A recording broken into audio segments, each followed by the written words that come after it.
Millions of people around the world have witnessed UFOs. Millions have undergone some bizarre experience. From tunnels of light to out-of-body experiences, from alien abduction to visions of unearthly apparitions. Millions more remain silent through fear of being ridiculed. The fact is, what modern man is experiencing is not new. In fact, it has been going on for millennia. The various recorded histories of the world reveals the truth. We are told about the experience. We are given the knowledge of amazing machinery. We are even given the names of those ancient gods who gave humanity incredible knowledge. We know them today as the Watchers. They came. They taught humanity art, culture, architecture, agriculture, and science. They became masters over mankind, and a hybrid race was born. But all was not well in Eden, and a great battle ensued. This is the incredible story of mankind's ancient past and its link to the millions of alien-related stories in our modern era. This is the story of the great lights that descended from the sky and watched over mankind. This is the history of the alien watchers, the ancient gods.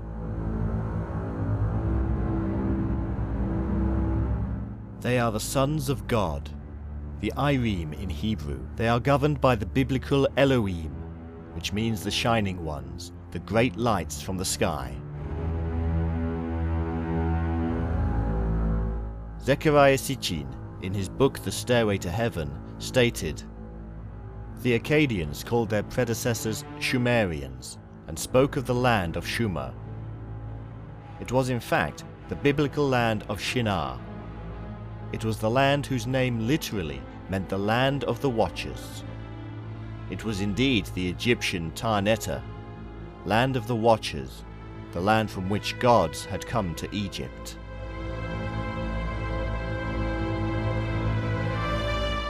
So, Sumeria means land of the Watchers, and it is from this land that the Elohim, or Shining Ones, who governed the Watchers, also came.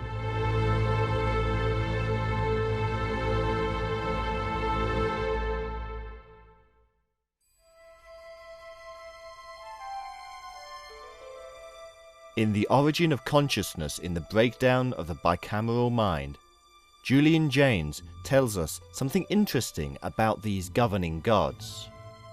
Throughout Mesopotamia, from the earliest times of Sumer and Akkad, all lands were owned by gods and men were their slaves. Of this, the cuneiform texts leave no doubt whatever.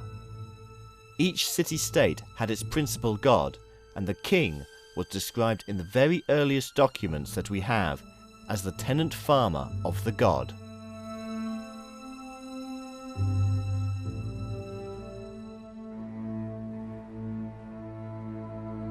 We need to take a look at these Elohim for a moment to find out who these gods were that supposedly enslaved men and were in charge of the Watchers.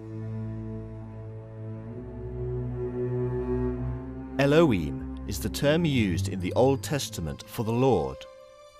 An incorrect usage, as the term is plural and means shining ones.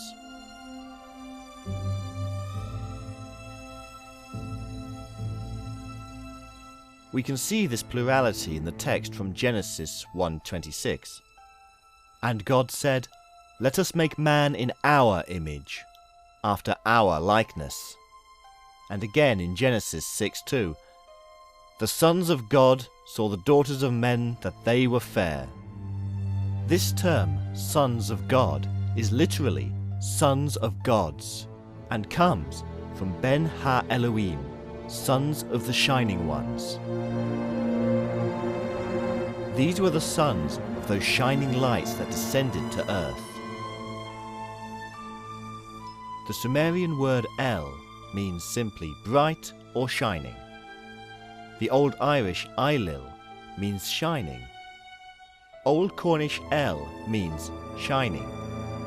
Elf means shining, and hence we have elves as tall, mysterious, angelic beings. The Inca term Illa is bright or to shine. The Babylonian Elu is to shine. These are just a few that have sprung up worldwide from the same Sumerian source. This itself reveals the vast spread of these sons of God or shining ones, the lights from the sky, and their influence to this day in all our cultures.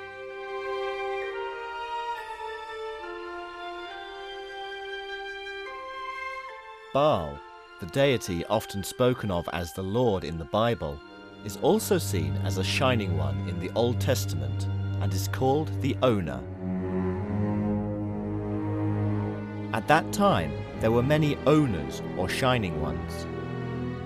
In fact, there was one for each village, as if gathering of humanity needed watching over.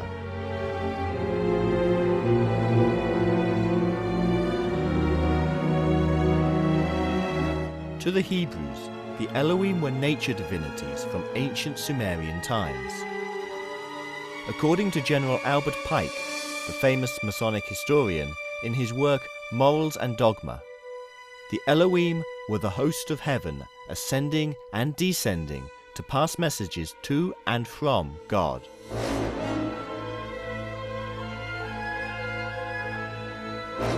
Some of the shining ones were termed watchers and are akin to the angels of the Lord.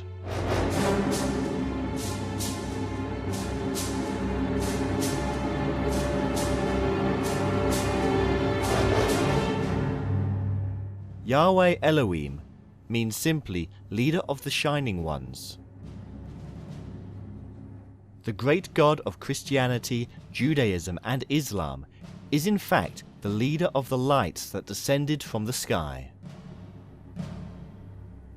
So now we have these plural Elohim, or shining ones, as gods, being above even the kings and supplying watchers to watch over man. The Egyptian Tar-Netta that Sitchin mentions resembles the Egyptian Netta, a name for Tar and other gods, which means guardian or watcher. Tar-Netta is also the name for the Red Sea Straits, which connected Mesopotamia and Egypt, and is known as the place of the gods.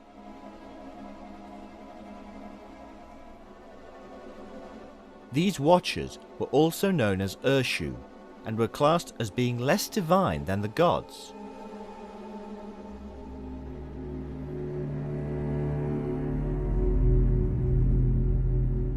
The ancients spoke of a time when there were gods or shining ones who ruled up and down Sumeria and Egypt, and who employed watchers over the ordinary folk.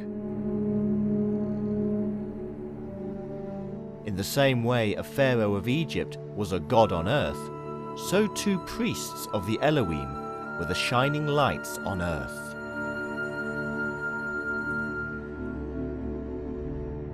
The Egyptian Book of the Dead calls these watchers Anubis and Horus in the form of Horus the Sightless. Others, however, say that they are the Chacha, who bring to naught the operations of their knives, and others say that they are the chiefs of the Sheniu chamber. So, even in ancient Egypt, by the time of the writing of the Book of the Dead, there was confusion.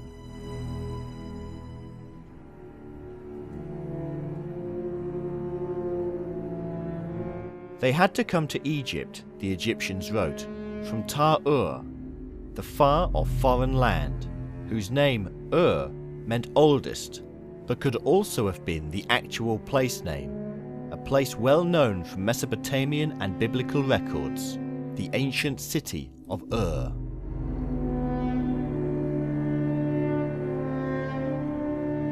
We should note at this point that this Ur is the same place that the father of the world's three great religions, Abraham, is also said to have trained.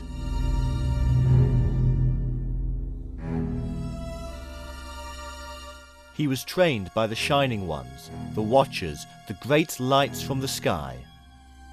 And he started the yoke of mainstream religion on this planet. On the other side of the world, it appears these Shining Ones and Watchers also descended. According to the legend of Wotan from Mesoamerica, this Wotan was the Serpent, who was a descendant of the race of Khan, and was a guardian or watcher, amazingly similar to Canaan.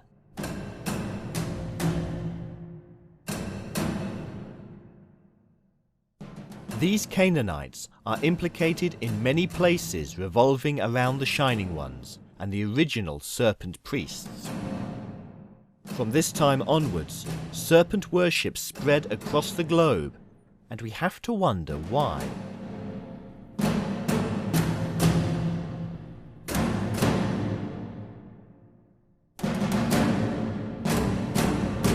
The Serpent was known in the language of Canaan variously as Aub, Ab, Ob, Ob, Oph, Op, Eph, Ev. In the Mayan language, Can also means serpent, as in Kukulkan, the bird serpent, and just as in the ancient Sumerian, Akan, and the Scottish Can for serpent, which is where we get the word canny, like the wise snake.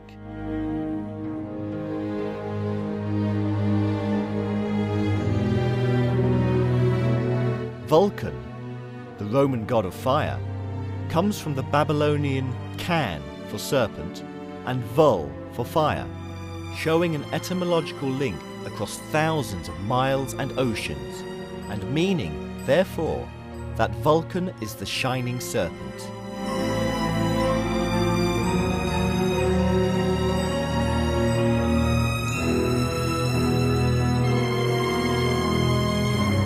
Indeed, even the very centre of the Christian world, the Vatican, comes from the words vatis for prophet and can for serpent, making the Vatican a place of serpent prophecy, the place where the word of the Shining Ones was spoken and disseminated around the world. Little wonder that their Christian deity, Jesus, rose from the dead and ascended to heaven. The Hebrews termed these watchers as Nun Reshayin, meaning those who watch. In the Greek, this translated as gigantes, or giants, a race that even the writer Hesiod featured as being monstrous.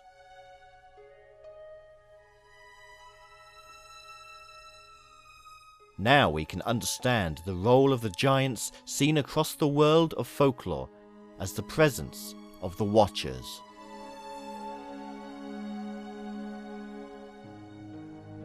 In the first book of Enoch, chapter 20, verses 1 to 8, even gives us the names of these watchers. And these are the names of the holy angels who watch. Uriel, one of the holy angels, who is over the world and over Tartarus. Raphael, one of the holy angels, who is over the spirits of men. Raguel, one of the holy angels who takes vengeance on the world of the luminaries. Michael, one of the holy angels, to wit, he that is set over the best part of mankind and over chaos. Sarakiel, one of the holy angels, who is set over the spirits who sin in spirit. Gabriel, one of the holy angels, who is over paradise and the serpents and the cherubim. Remiel, one of the holy angels, whom God set over those who rise.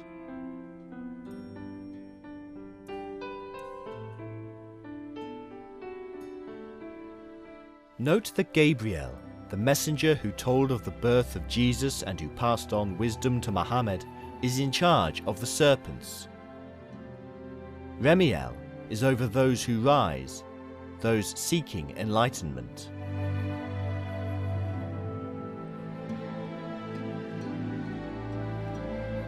Enoch actually wrote about them, and in fact for them, in the Book of Enoch. In the Bible and the Book of Enoch, these shining ones are called angels, archangels, or cherubim.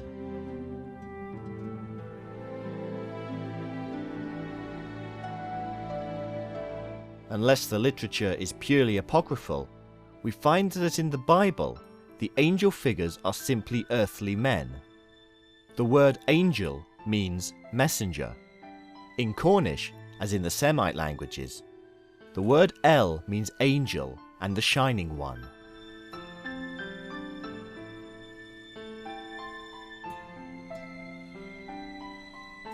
In the Bible, we do not find angels with wings. There are no original stories of them being supernatural. They are, in fact, quite ordinary. It is always Gabriel who informs the people of a coming special childbirth. A doctor, maybe, involved in what many say was the hybridization of the human race with the aliens?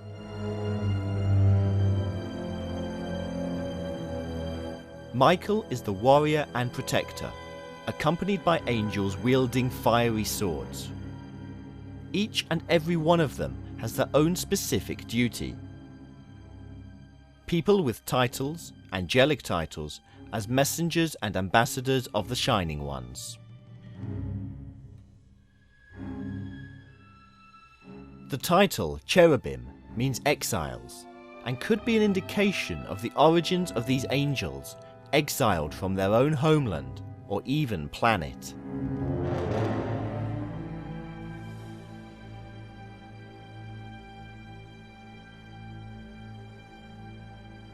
Enoch, the consecrated one, would later write up the history of these fallen angels who spread across the globe as the Great Shining Ones, teaching, measuring, and building the world's most mysterious ancient monuments.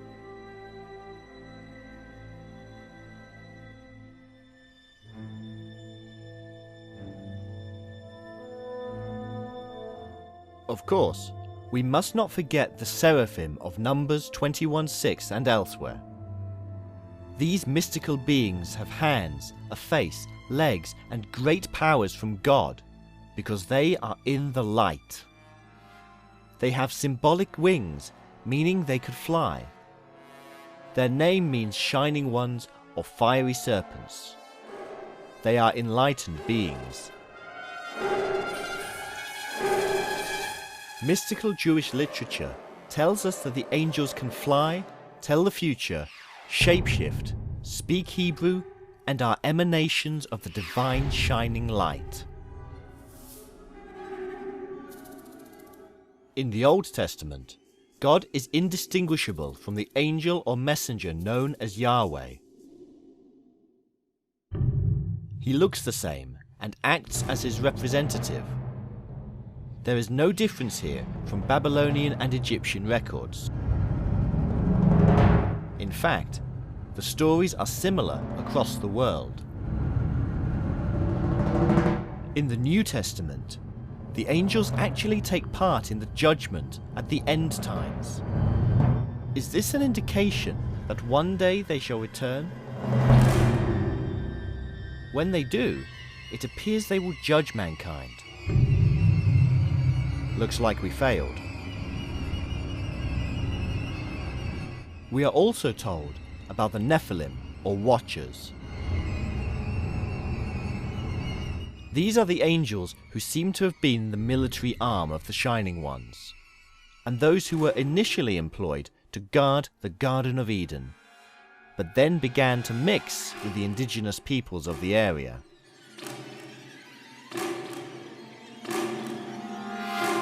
And it came to pass, when the children of men had multiplied, that in those days were born unto them beautiful and comely daughters. And the angels, the children of heaven, saw and lusted after them, and said to one another, Come, let us choose us wives from among the children of men, and beget us children. And Semjaza, who was their leader, said unto them, I fear ye will not indeed agree to do this deed, and I alone shall have to pay the penalty of a great sin.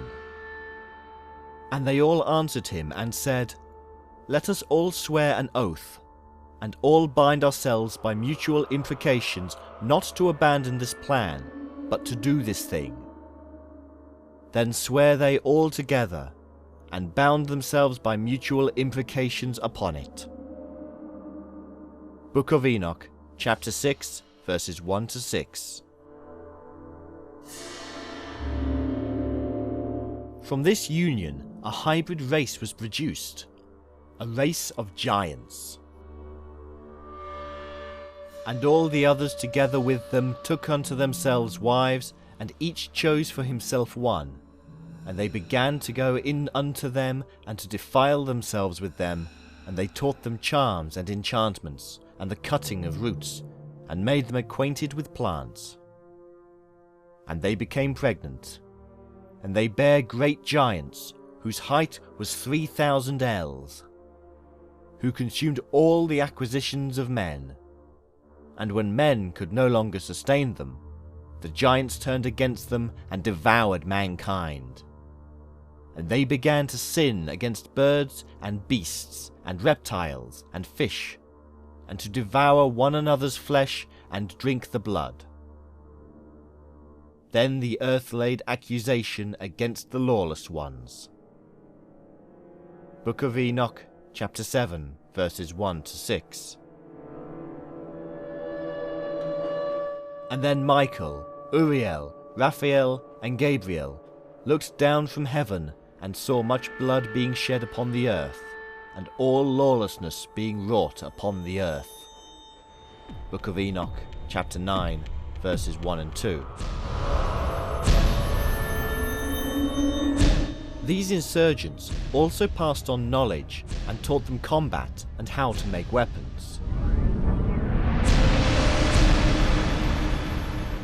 And Azazel taught men to make swords and knives and shields and breastplates, and made known to them the metals of the earth and the art of working them, and bracelets and ornaments, and the use of antimony, and the beautifying of the eyelids, and all kinds of costly stones, and all colouring tinctures. And there arose much godlessness, and they committed fornication, and they were led astray, and became corrupt in all their ways.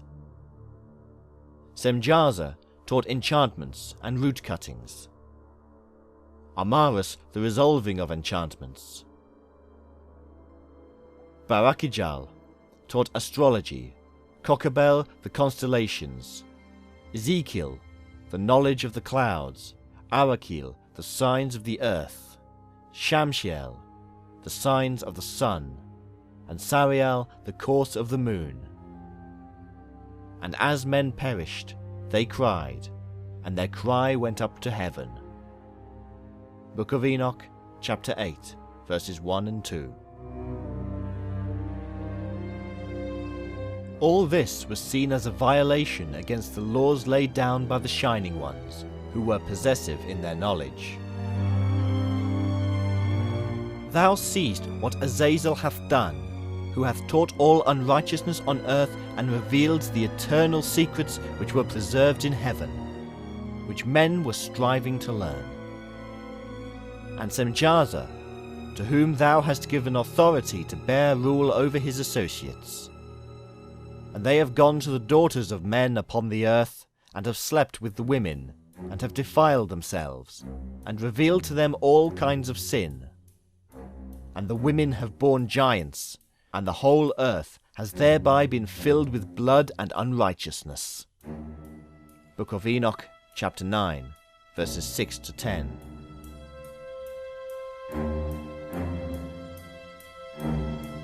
Enoch, a scribe who was taught by the Shining Ones, was then employed as a messenger or intermediary between the Shining Ones and these fallen ones, who had decided to abandon their divinity to live amongst the tribes of man.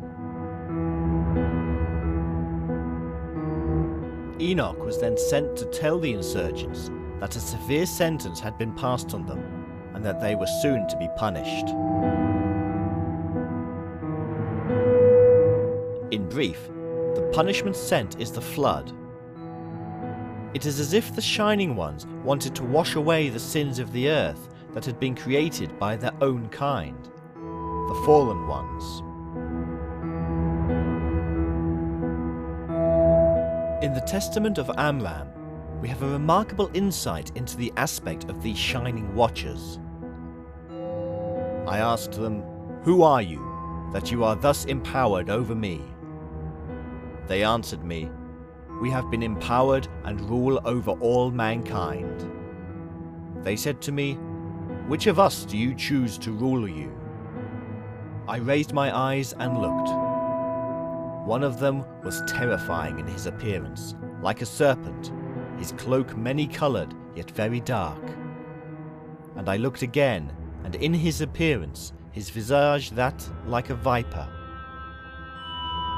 and wearing exceedingly, and all his eyes.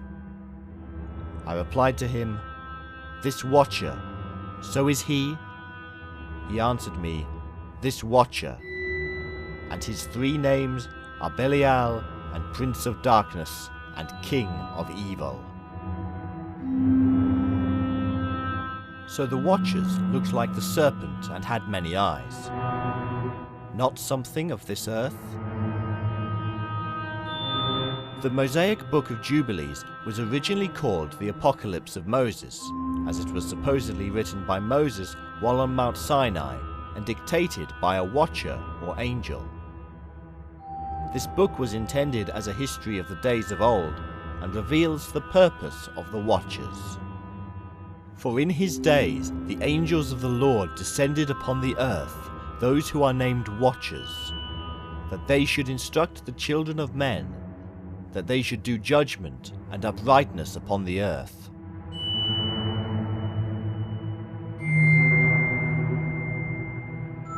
These watchers, according to the Book of Jubilees, are the sons of God spoken of in Genesis, sent from their heavenly abode to instruct men.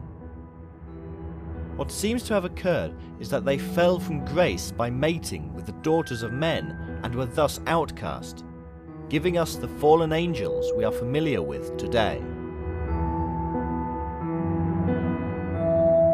However, according to a dictionary of angels, not all these watchers descended from the heavenly abode, and those that did not were termed holy watchers, residing in the 5th heaven. As Enoch himself had testified against these fallen watchers, he was protected by the ruling Shining Ones and transported to the Garden of Eden. Eden means plateau, and is therefore a specific place. And I, Enoch, was blessing the Lord of Majesty and the King of the ages.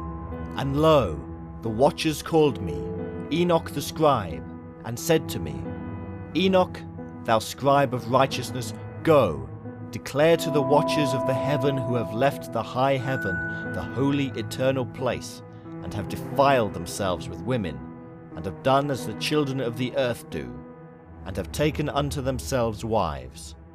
Ye have wrought great destruction on the earth, and ye shall have no peace nor forgiveness of sin. And inasmuch as they delight themselves in their children, the murder of their beloved ones shall they see, and over the destruction of their children shall they lament, and shall make supplication unto eternity, but mercy and peace ye shall not attain." 1 Enoch 10 verses 3 to 8. According to Andrew Collins in his book, From the Ashes of Angels, The Forbidden Legacy of a Fallen Race, the fallen watchers swear an oath and bind themselves together. The place of this action is called Ardis, the fabled summit of Mount Hermon, which derives from the Hebrew word for curse. Following these actions of the fallen watchers, the Shining Ones called down a great flood upon the earth to destroy the offspring, and Noah is warned to build a great ship to escape the impending doom. There was obviously some great battle between the dissenters and the Shining Ones, and the loyal watchers, which allowed Michael, Gabriel, and the others to slay the remaining fallen watchers.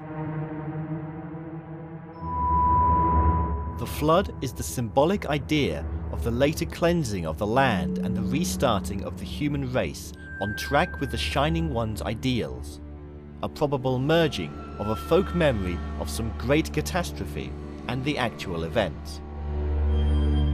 There were other catastrophes written up as being the judgment of the remaining Watchers, which must simply be folk memories of actual catastrophes that occurred and were blamed upon the transgressions of the fallen Watchers.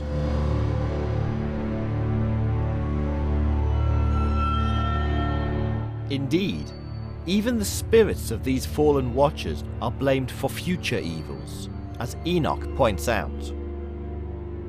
And the spirits of the giants afflict, oppress, destroy, attack, do battle, and work destruction on the earth and cause trouble. They take no food, but nevertheless hunger and thirst, and cause offences. And these spirits shall rise up against the children of men and against the women, because they have preceded them.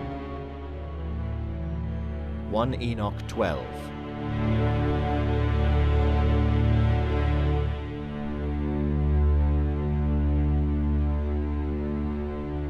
Notable revelations admitted by the Watchers to the sons of man were knowledge of the signs of the earth, writing, meteorology, geography, and geodesy, all implying that these Shining Ones understood the energy and power of the earth and its electromagnetism, not to mention the movements of the planets. There are many fables of these times from across the world of great builders, architects, and magicians, all relating entirely back to these Shining Ones' origins. We can see the similarity in the structures of Europe and elsewhere of the burial mounds with the fact that one of the fallen Watchers, Azazel, was cast into the desert where they placed upon him rough and jagged rocks.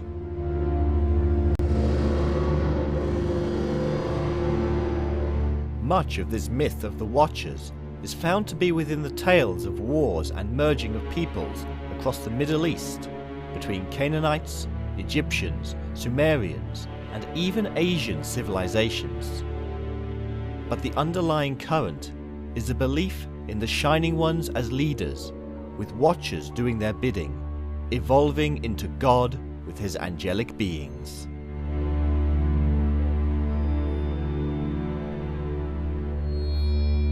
The terms Anunnaki, Anakim, and even Nephilim mean those who came down to earth from heaven, and is a reference to their position and location on the plateau of Eden. They looked down on the people below and watched, something that would sound very familiar to thousands of people around the world today who have experienced alien visitations. They represented the sun, moon, and planets on Earth. The truth of the story of the Shining Ones and their Watchers has been the subject of a purging by many Jewish authorities, who were understandably concerned that the myth of these angels and their worship would distract people from the worship of the one God. To this end, the Book of Enoch and the Book of Jubilees, mentioned previously, were stricken from the accepted list and are now known as Apocrypha. What we do know, though, is that these Watchers continued in what has been described as the underground stream and were called egregors. They somehow bred with humanity and melted away. Very soon, massive secret societies emerged that fostered the original teachings of the Shining Ones. The Kabbalah named 72 national angelic regions, which the Hebrews call Elohim, or Shining Ones. The metaphysical technical term egregors is also used for them. Derived from the Greek word egregoros, it means watcher or guardian. The office of a watcher is to protect from outside pressures a region or ethnic group assigned to its care. The region is always measured off from another posing a threat of some sort to it. A given group of persons is tied to a certain area of jurisdiction. Here too, we meet the riddle of the founding of cities and states. What is more, both the ancient Romans and quite recently the Chinese have recognized the existence of guardian spirits set over cities. Indeed, one author reports as follows on the occult war waged on enemy cities by ancient Rome. The Romans, when besieging a city, made a habit of carefully inquiring the name of the city and of its guardian spirit. When they knew these, they would summon the guardian spirit of the city and its inhabitants and conquer it.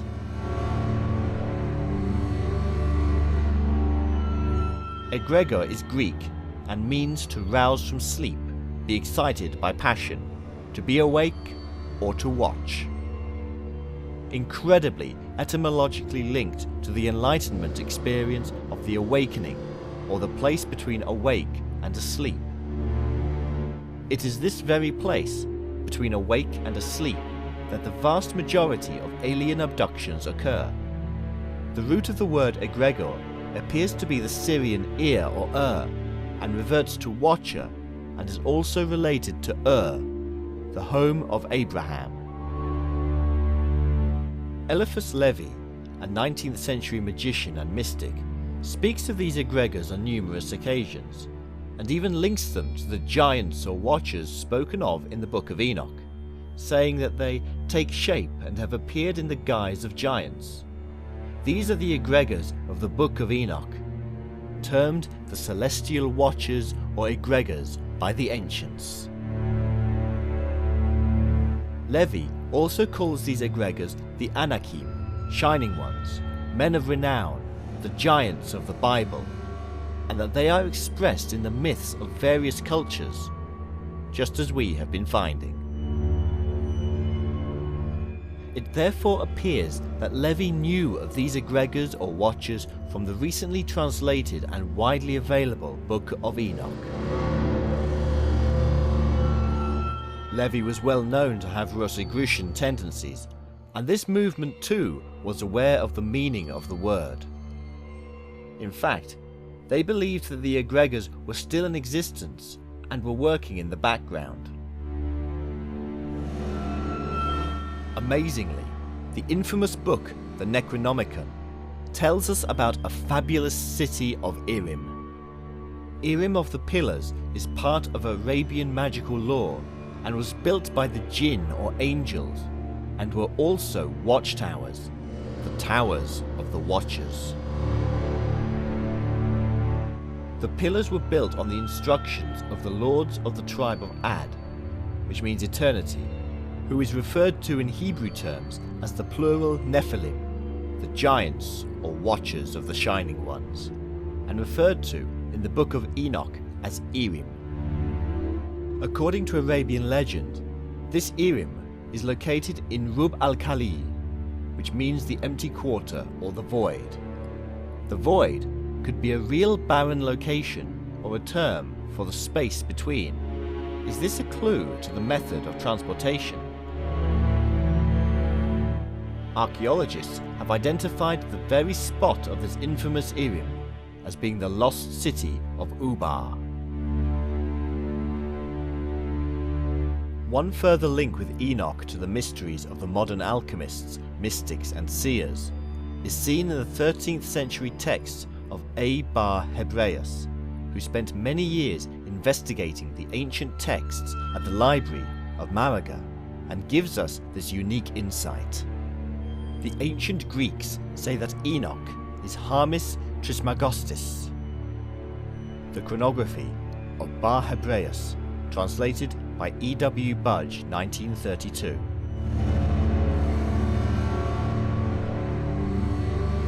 This is none other than Hermes Trismegistus, the thrice great Hermes, whom all mystics hold in high esteem as having passed down ancient and profound secrets, and who is seen as the father of almost all Western secret orders.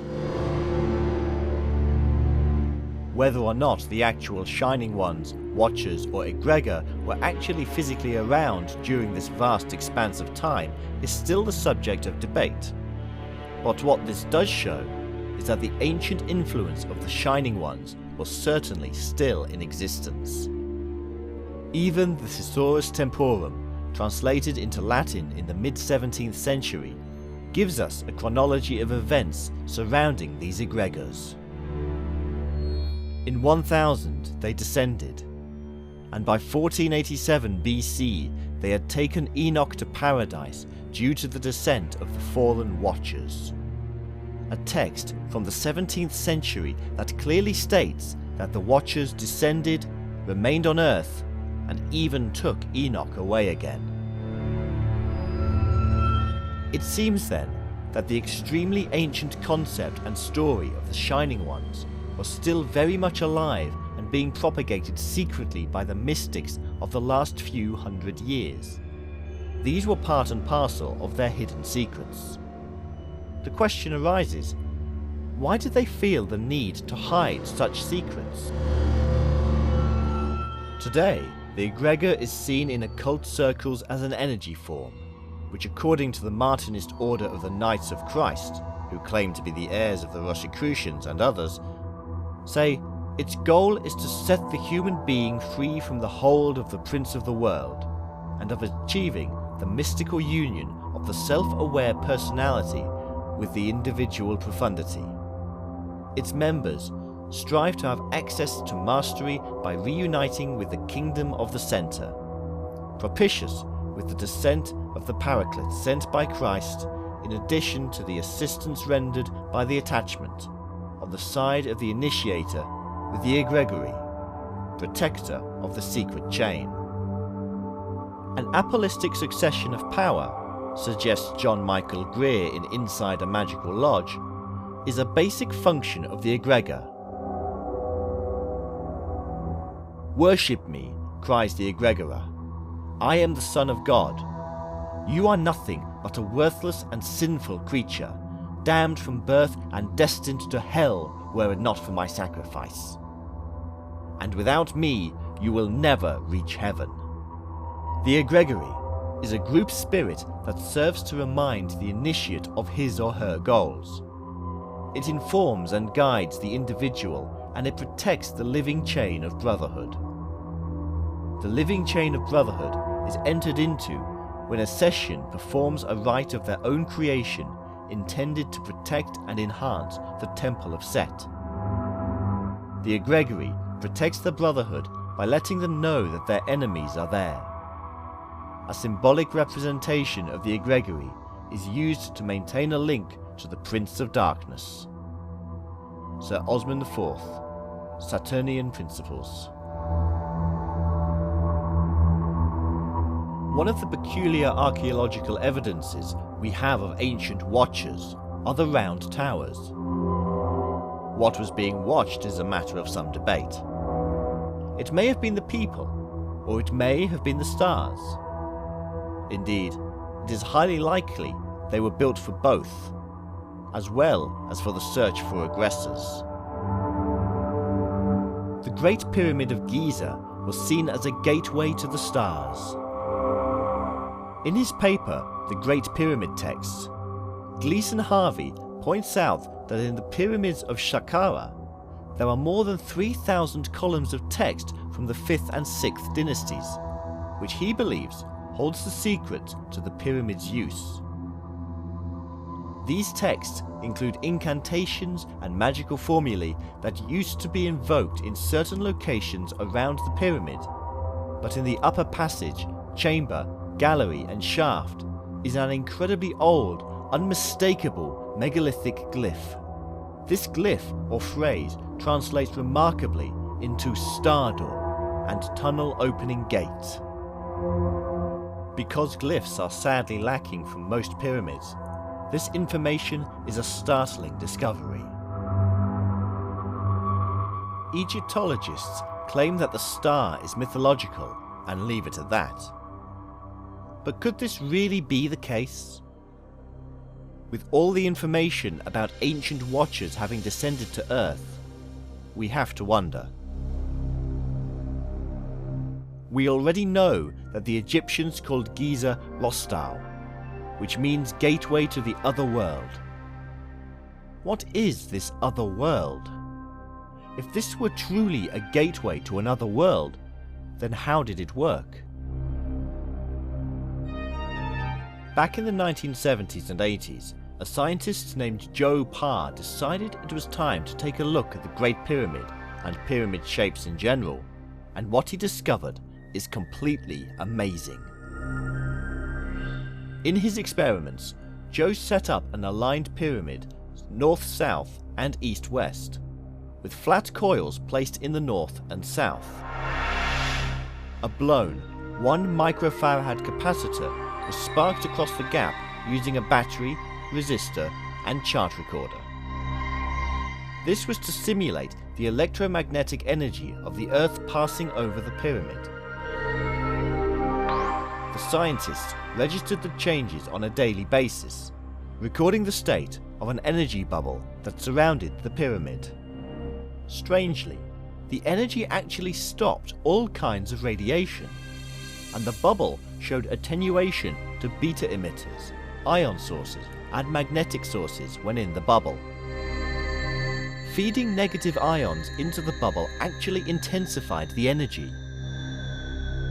The energy was also found to alter over the course of the year, and 13 years of experimentation gave good results. Most peculiar was the effect upon gravity, which is linked intrinsically to electromagnetic radiation. It appeared that the bubble actually blocked out the force of gravity as well as electromagnetic energy, showing a 113,000 times increase in kinetic energy, leading the researchers to theorize that the pyramid actually moved in time and space, a place known to theoretical physicists as H-space. But what relevance could this have on our work here? Could the Great Pyramid actually be a massive transport device? Whether to physically travel or mentally to another place, another world? And the fact is, the Great Pyramid never did contain a body. No evidence of a pharaoh was ever discovered. Nothing. But there must be more evidence of ancient buildings with this peculiar inbuilt design. There is. One peculiar and little written about structure is the Round Tower. These are worldwide in the hundreds, and strangely are linked to the mysteries of serpent worship in almost every instance. Tall, elegant, round structures built by cultures as diverse as the Irish Celts and early Christians, to the Hopi Indians and Egyptians, all of which are linked with serpent worship. Even the Dead Sea Scrolls refer to towers protected by angels or watchers. In the famous Qumran community of the Dead Sea Scroll, the war between the Sons of Light and the Sons of Darkness is to be conducted with acute awareness of the place of the angelic world in it. The Qumran War Scroll even gives us details on the battle formations, which involve 4 towers that are units of soldiers with specifically long spears and shields. On each of the shields is written the name of one of the 4 archangels. This links the round towers or watchtowers to the watchers or giants.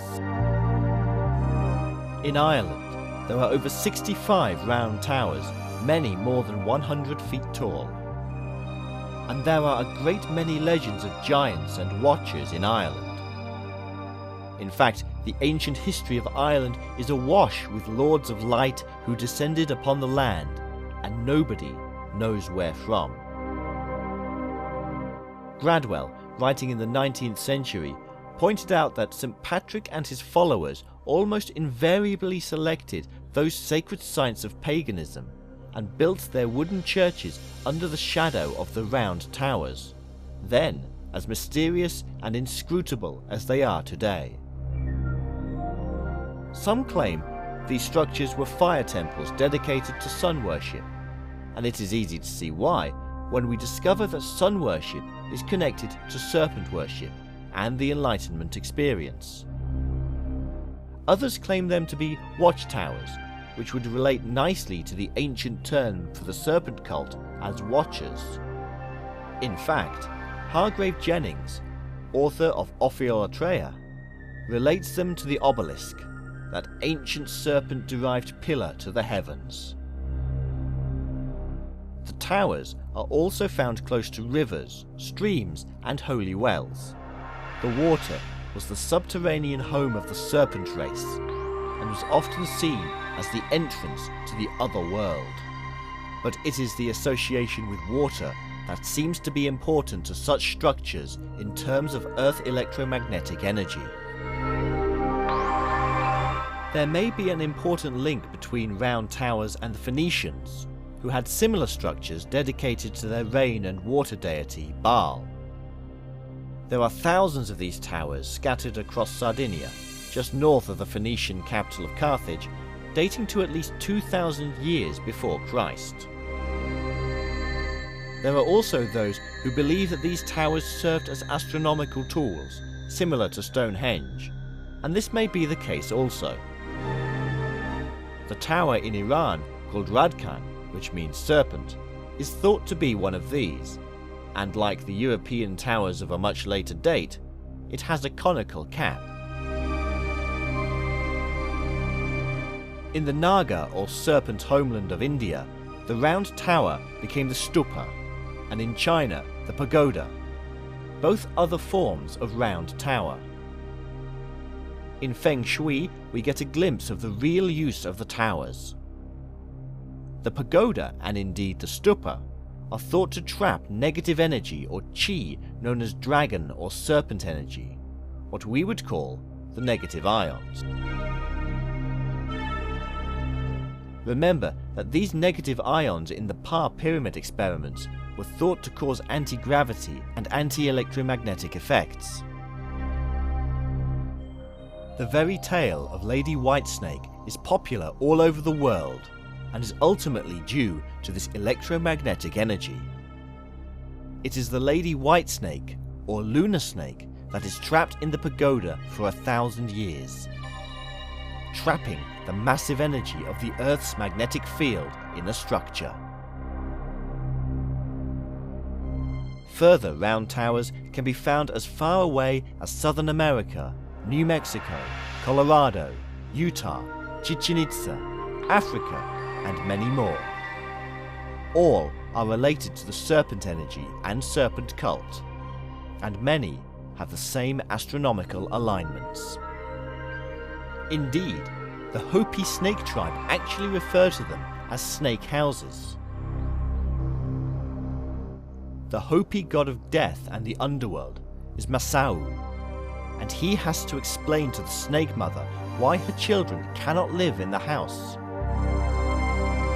And Masau said, "No, the snakes have no houses. Because they have bitten and killed Hopi, they should never again have a house, but should live under rocks and in holes in the ground." But he also said the snake houses, the round towers, which were built for them, should never again be destroyed, and that all coming generations of people should know the snake's doom, never again to have a house. Could this be an indication of the death of the snake cult? Could this be the Hopi version of St. Patrick's story in Ireland? And if so, then it relates back to Ireland, where, again, there are hundreds of round towers connected with the serpent. Is this a remnant of some battle that ensued between humanity and those who worshipped the serpent, the Shining Ones, the Watchers? If it is the case that these round towers or snake houses are seen across the Atlantic with the same religious and cultural grounding, then it is also true to state that the Anakim are also related in some way. Anak means long neck or necklaces. The Hopi too have a similar word, anak, meaning necklace or earring. It is also an expression used when in pain from snakebite. But what about the science of the round towers? Is there anything that can be related to the energy discussed with the pyramids? In the book Ancient Mysteries, Modern Visitors, Professor Callahan relays his research, which amazingly shows that the round towers may have been designed as huge resonance systems for collecting and storing meter-long wavelengths of magnetic and electromagnetic energy. Basing the hypothesis of his work on insect antennae and the capacity to resonate electromagnetic waves, Callahan hypothesized that the tall round towers were made to be the Earth antennae, and that similar buildings or structures around the globe could have been made for the same reason. He believed that this energy would be passed on to those meditating at the site. Of the towers tested in Ireland, Callahan found that the iron-rich rock that they were made from indeed helped this effect along. The towers made from other materials, such as limestone and granite, were still paramagnetic. Callahan goes on to show how the rubble within these towers, which has baffled people for decades, was truly there as a tuning implement. In the same way I say the plugs in the air vents of the Great Pyramid are tuning plugs. What we can see here is the extent of the influence of the first origins of secret societies, both in culture and texts, but also in the many fascinating and mysterious archaeological remains of the world. These shining ones are the first on paper. They have a structure and a basis of authority. They rule over man and are all wise, having their watchers to ensure that their instructions are carried out. Either the Shining Ones are still in power now, generations later, or the secret societies of the globe have copied the methods, structure, and symbol of these first few. The great religions of the world have all been created by some secret method. The early Christians met in secrecy and spread the word of Christ far and wide, whilst the orthodox religions and powers of the day struggled to rout them out. The same is true of Islam. Power, then, is derived from control of the masses, and here in Sumeria, control was formed by those who possessed great knowledge, wisdom, and a seeming ability to access God. This has always been the lure of secret orders, and also that of orthodox religion. One is open, one is not.